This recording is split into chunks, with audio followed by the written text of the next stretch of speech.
Olá, boa noite. Começa agora o Jornal da Justiça desta quarta-feira, 10 de agosto. O Supremo Tribunal Federal vai decidir em sessão virtual extraordinária se confirma a liminar do ministro Nunes Marques, que suspendeu a inelegibilidade de Ivo Cassol. A decisão foi tema de questão de ordem no plenário da Corte. Esse é um dos destaques da edição de hoje e você vai ver também. Ministra Rosa Weber é eleita próxima presidente do Supremo. STF é acionado contra a liberação de empréstimo consignado para beneficiários de programas sociais.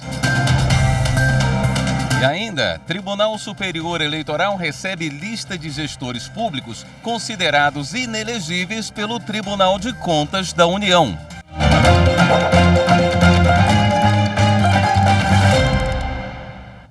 Por maioria, o Supremo manteve a inelegibilidade decorrente da condenação do ex-senador Ivo Cassol. Os efeitos estavam suspensos por liminar deferida pelo ministro Nunes Marques em revisão criminal a favor de Cassol. A decisão foi tomada na sessão plenária de hoje, depois de uma questão de ordem levantada pela ministra Carmen Lúcia. Ivo Cassol foi condenado pelo Supremo em 2013 por fraudar licitações de engenharia quando era prefeito do município de Rolim de Moura, em Rondônia. Outras duas pessoas envolvidas no processo também foram condenadas. A pena do ex-senador foi de 4 anos de prisão em regime aberto, substituída por prestação de serviços à comunidade, ficando também inelegível. Candidato ao governo de Rondônia, ele entrou com pedido de revisão criminal no Supremo, com o objetivo de suspender a inelegibilidade para que ele pudesse concorrer nas eleições deste ano.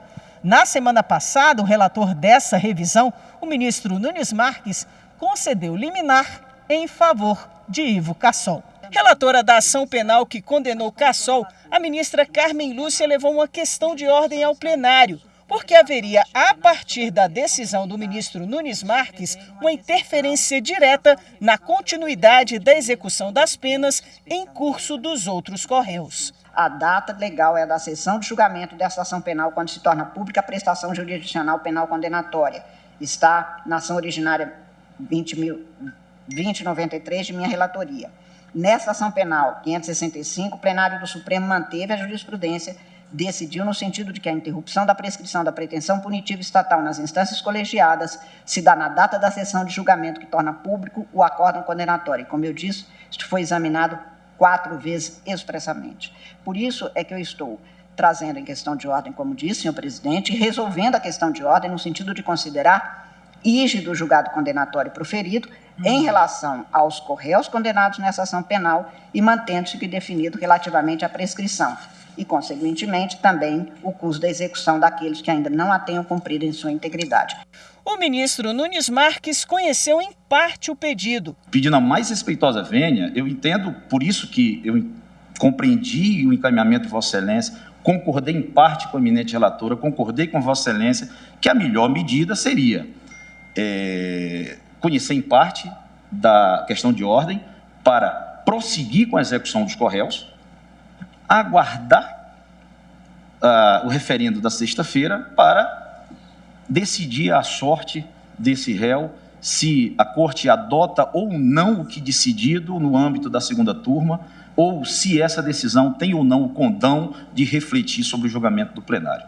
Então, e me limitando a não tratar do mérito da revisão, porque, além do mais, esta decisão, se assim tomada, conhecendo nessa parte, ela esgota a revisão criminal. Por maioria, o plenário conheceu a questão de ordem e assim foi mantida a integridade do julgamento do plenário do Supremo que condenou Ivo Cassol. O pedido de revisão criminal que foi concedido pelo ministro Nunes Marques agora será levado a julgamento em sessão no plenário virtual nesta sexta-feira. E ainda nesta quarta-feira, o plenário do Supremo Tribunal Federal elegeu a ministra Rosa Weber para presidir a Corte e o Conselho Nacional de Justiça. Ela vai suceder o ministro Luiz Fux, presidente do STF, no último biênio. A posse está prevista para o dia 12 de setembro. Na mesma eleição, o ministro Luiz Roberto Barroso foi escolhido para assumir a vice-presidência. A votação seguiu a linha sucessória determinada pela antiguidade. Em nome do tribunal, o ministro Luiz Fux parabenizou os eleitos. Eu quero desejar a ambos uma direção de muito êxito e sucesso e que consigam todos realizar os seus ideais, os seus projetos, que são projetos coesos em relação à vontade de todos nós. E, acima de tudo, que Deus proteja a ambos nessa nobilíssima função que é a presidência e a vice-presidência da Suprema Corte do Brasil. Exercer a chefia do Poder Judiciário na presidência do Supremo Tribunal Federal e do Conselho Nacional de Justiça para uma juíza de carreira como eu, que está na magistratura há 46 anos, é uma honra inexcedível. E, sobretudo, quando se tem a sorte de ter como companhia na vice-presidência um ministro generoso, competente e amigo, como o ministro Luiz Roberto Barroso. E, em especial, nesses tempos tumultuados que nós estamos vivendo, o exercício deste cargo trata-se de um imenso desafio, como bem Vossa Excelência pode atestar, ministro Fux. Mas eu vou procurar desempenhá-lo com toda a serenidade e com a certeza do apoio de Vossas Excelências, que para mim será fundamental, e sempre na defesa da integridade e na soberania da Constituição e do regime democrático. O Supremo aprovou a proposta do orçamento da Corte para 2023 e o pedido de recomposição salarial feito pelas associações de magistrados e de servidores. A votação ocorreu numa sessão administrativa virtual, em que os ministros inseriram os votos no sistema eletrônico. O colegiado aprovou um orçamento de cerca de 850 milhões de reais para o Supremo Tribunal Federal em 2023. Na mesma sessão, também foi aprovada uma proposta de um reajuste salarial de 18% para o Judiciário. As associações de magistrados e de servidores chegaram a apresentar propostas em patamares maiores, mas acabaram sendo reduzidas. Se for aprovado pelos parlamentares, o reajuste será parcelado em 4 vezes, entre abril de 2023 e julho de 2024. O ministro Edson Fachin, do STF, rejeitou a ação contra a lei de Minas Gerais sobre associações de socorro mútuo, aquelas entidades que se unem para promover auxílios aos próprios membros. Segundo o relator, as alegações da autora do pedido exigem análise de questões que não estão na Constituição Federal. A ação direta de inconstitucionalidade foi proposta pela Confederação Nacional das Empresas de Seguros Gerais, Previdência Privada e Vida, Saúde Suplementar e Capitalização. A CNSEG questionava a lei estadual de Minas Gerais, que estabelece normas de proteção aos consumidores filiados a associações de socorro mútuo, entidades que se unem para prover auxílios aos próprios membros. A legislação mineira regulamenta no Estado as atividades desses grupos que, segundo a Confederação, oferecem serviços equiparáveis a seguros sem respeitar as normas legais e regulatórias do mercado. Ao negar o trâmite da ação direta de inconstitucionalidade no Supremo Tribunal Federal, o ministro Edson Fachin justificou que as alegações da CNSEG exigem a análise de normas infraconstitucionais, ou seja, leis que não estão incluídas na Constituição. Por isso, não caberia o segmento de uma ADI. Para Fachin, nesse caso, não cabe ao STF definir se a atividade desempenhada pelas associações de socorro mútuo são ou não legais. Outra questão apontada pelo relator é que uma decisão do Supremo poderia acabar por reconhecer como ilegal a atividade de quem sequer figurou como parte no processo. Ao julgar uma ação do governo de Santa Catarina, o Supremo declarou inconstitucional a súmula 450 do Tribunal Superior do Trabalho. O texto previa que o empregador era obrigado a pagar em dobro a remuneração de férias, caso o pagamento fosse feito fora do prazo. O governo de Santa Catarina argumentou que a súmula 450 do Tribunal Superior do Trabalho ofende o princípio da separação dos poderes, da legalidade e da reserva legal, e que a aplicação da regra a empregados públicos gera prejuízos expressivos às finanças estaduais. A súmula do Tribunal Superior do Trabalho é de 2014 e se baseava no artigo da CLT. Previa que o empregador era obrigado a pagar em dobro a remuneração de férias, adicionada do terço constitucional, mesmo quando tiradas na época própria, o pagamento fosse feito fora do prazo de 2 dias antes do início do descanso do trabalhador. Na ação, o governo catarinense sustentou que o tribunal avançou na interpretação da lei. O relator do caso no Supremo, o ministro Alexandre de Moraes, destacou o parecer da Procuradoria-Geral da República de que não caberia ao Tribunal Superior do Trabalho alterar o campo de incidência da própria norma, a fim de alcançar situação por ela não contemplada. Situações que não estavam previstas no texto legislativo, principalmente quando se trata da norma sancionadora, e, portanto, deveria ter interpretação restritiva. Segundo Alexandre de Moraes, apesar de independentes, os poderes de Estado devem atuar de maneira harmônica, privilegiando a cooperação e a lealdade institucional e afastando as práticas de guerrilhas institucionais, que acabam minando a coesão governamental e a confiança popular na condução dos negócios públicos pelos agentes políticos. O relator votou a favor da ação do governo catarinense e foi acompanhado pela maioria dos ministros. Dessa forma, o Supremo decidiu que a súmula 450 do TST é inconstitucional. A Corte também invalidou todas as decisões judiciais não transitadas em julgado, que, amparadas no texto da súmula, tenham aplicado a sanção. TSE recebe lista de gestores públicos considerados inelegíveis pelo Tribunal de Contas. Os detalhes no próximo bloco. Até já. 20 anos de TV Justiça e quem ganha o presente somos nós brasileiros. Os cidadãos que têm acesso a conhecimento jurídico sem o juridiquês, numa linguagem fácil, acessível, para conhecimento de todos os seus direitos. Também nós, profissionais das mais diferentes carreiras jurídicas, enxergamos na TV Justiça um espaço para aprendizagem, seja um estudante para concurso, seja um magistrado, advogado, a TV Justiça leva conhecimento com seus diversos profissionais extremamente qualificados na área do direito e também na área da comunicação. Parabéns, TV Justiça.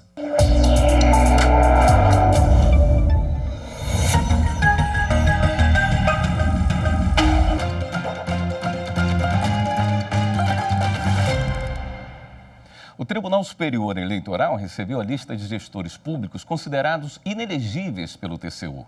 O documento será analisado pelo TSE, que deve decidir quais gestores não terão direito ao registro de candidatura. O presidente do Tribunal Superior Eleitoral, ministro Edson Fachin, recebeu em forma digital a lista de 6.791 contas julgadas irregulares pelo Tribunal de Contas da União. Elas são de gestoras e gestores públicos dos últimos 8 anos. A entrega do documento foi feita pelo vice-presidente do TCU no exercício da presidência, ministro Bruno Dantas. Agora, cabe ao TSE decidir se vai conceder ou não o registro de candidatura a quem está com as contas irregulares e se os gestores vão ficar inelegíveis por 8 anos pela lei da ficha limpa. A explicitação desta listagem, a transparência em relação ao zelo empregado para com a coisa pública pelos governantes, são fatos que robustecem o nosso processo de registro de candidatura. A fiscalização das inelegibilidades e a importância do agir ético por parte daqueles que almejam governar a polis que pretendem guiar a nossa comunidade política. Precisamos vigiar e prestigiar o bom agir, reverenciar o governo pela virtude, a probidade e a ética. A lista completa está nos sites do TSE e do TCU. O número ainda pode ser atualizado até o dia 31 de dezembro deste ano. Durante a cerimônia de entrega da listagem, o ministro Fachin também entregou ao ministro Bruno Dantas um exemplar do Programa de Integridade do TSE. O documento foi lançado no mês de julho e reúne ações e indicações de procedimentos, atribuições de responsabilidades e prazos para a implementação de iniciativas para fortalecer a integridade da Corte Eleitoral. Na ocasião, o presidente em exercício do TCU reforçou a segurança do processo eletrônico de votação. Do alto da capacidade técnica que esses auditores, que hoje fazem uma auditoria absolutamente completa do sistema eleitoral brasileiro, que já se consubstanciou em 3 relatórios e outros relatórios ainda estão por vir. Eu posso atestar aqui que os nossos auditores sempre tiveram acesso a todas as informações que necessitaram para produzir os seus relatórios. Isso nos dá muita tranquilidade, porque sabemos que a transparência é de todos os ativos que uma democracia precisa ter, certamente um dos mais valiosos, porque é aquele que permite que o cidadão possa fiscalizar o que os seus representantes, os líderes da sua nação estão a fazer. O ministro Bruno Dantas destacou ainda que o TCU faz parte da Comissão de Transparência das Eleições, criada pelo TSE, e que o Tribunal Superior Eleitoral concordou com todas as sugestões feitas pela Corte de Contas. Jamais deixaremos de agir em defesa da justiça eleitoral em todas as frentes que essa defesa se faça necessária. Nós, as forças que se armam apenas da soberania popular, estamos numa prontidão democrática para a salvaguarda do Estado de Direito e para a realização de eleições seguras e pacíficas, que são a sua condição de possibilidade imediata. A Justiça Federal definiu prazos para a conclusão do processo de demarcação de um território quilombola em Minas Gerais. Ao julgar recurso do Ministério Público Federal, a 5ª turma do TRF da Primeira Região decidiu que o Instituto Nacional de Colonização e Reforma Agrária e a União devem elaborar e concluir integralmente o relatório técnico de identificação e delimitação referente à comunidade remanescente de Quilombo Cachoeirinha, município de Santos Dumont, onde residem cerca de 300 pessoas. Na decisão de primeira instância, havia sido fixado prazo para a conclusão da etapa de elaboração e publicação do relatório técnico, que constitui somente a primeira fase do processo de regularização fundiária de comunidades quilombolas. O TRF1 reformou a sentença, estabelecendo prazos também para a conclusão das demais etapas do processo demarcatório, que consiste na identificação, reconhecimento, delimitação, demarcação, desintrusão, titulação e registro das terras. Com a decisão do tribunal, o INCRA deve elaborar, no prazo de 6 meses, o relatório técnico de identificação e delimitação das terras da comunidade. Nesse mesmo prazo, o INCRA e a União devem concluir todos os atos do procedimento administrativo referente à comunidade Cachoeirinha, sob pena de multa diária no valor de R$10 mil. Ainda cabe recurso dessa decisão. A seguir, STF acionado contra a liberação de empréstimo consignado para beneficiários de programas sociais. Voltamos em instantes. 20 anos de TV Justiça, sem dúvida uma conquista democrática. O televisionamento das sessões, especialmente das sessões plenárias mais importantes, aproximou o cidadão do Poder Judiciário. Isso é uma conquista importante. Eu faço uma única ressalva, fiz desde o primeiro momento ao ministro Marco Aurélio, que foi o pai dessa ideia, nas questões criminais. Acho que o processo criminal não deveria ser televisionado. O processo criminal é fato. E muitas vezes há uma sensacionalização, e essa sensacionalização leva a um pré-julgamento. E também entendo que pode ser considerado, inclusive, uma condenação acessória sem previsão constitucional. Mas vamos apoiar a TV Justiça naquilo que ela tem de melhor, que é aproximar o cidadão das grandes causas nacionais.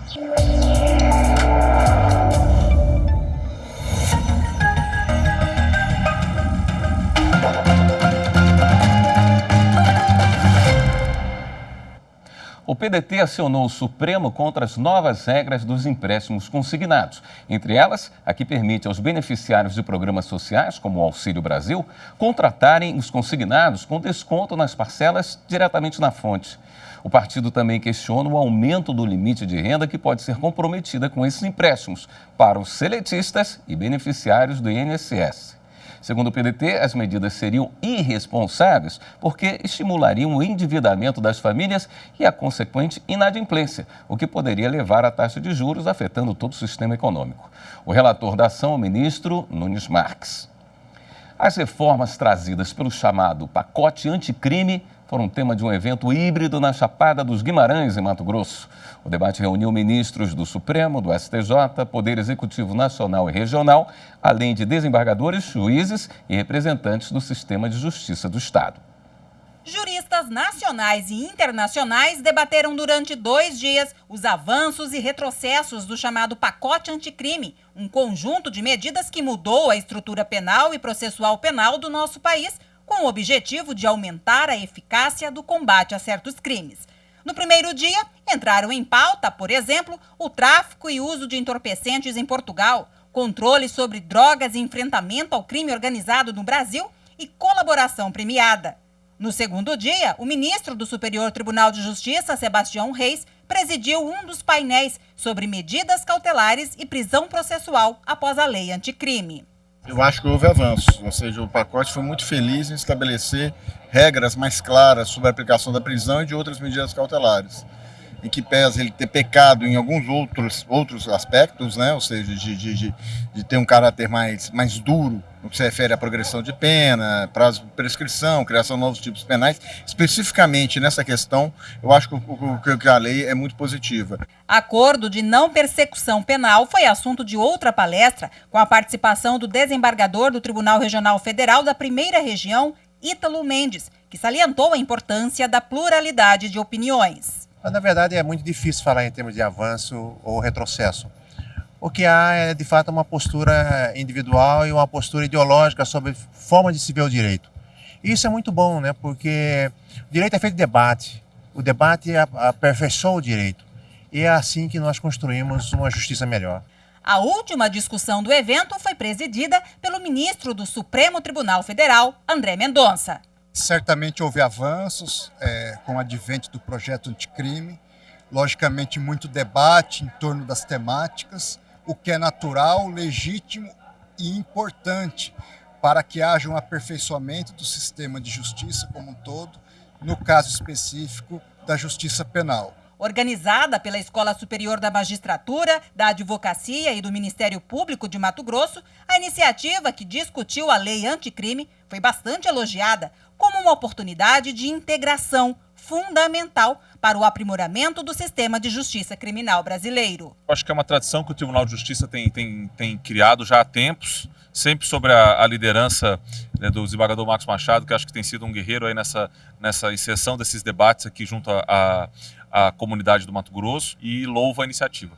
O saldo é completamente positivo, né? Foi um evento grandioso, com debates de altíssimo nível, no sentido de trazer pensamentos diferentes sobre problemas tão complexos e que preocupam o sistema de justiça criminal. A importância da uniformização de entendimento, ela evita longos processos, uma duração irrazoável para julgamentos, uma permanência de dialéticas infrutíferas ou inúteis, e por isso que há uma preocupação com o sistema. O importante é haver debate em alto nível, e isso nos foi proporcionado nesse evento. E certamente não só eu, como todos os que aqui estão e estiveram, eles trazem essas reflexões agora para um amadurecimento e uma aplicação cada vez mais adequada. Esse é o papel da justiça no âmbito do sistema penal como um todo. Foi lançado hoje no Espaço Cultural do Superior Tribunal de Justiça um livro de direito empresarial aplicado que traz detalhes da legislação, decisões e opiniões jurídicas. Uma obra escrita por 22 autores.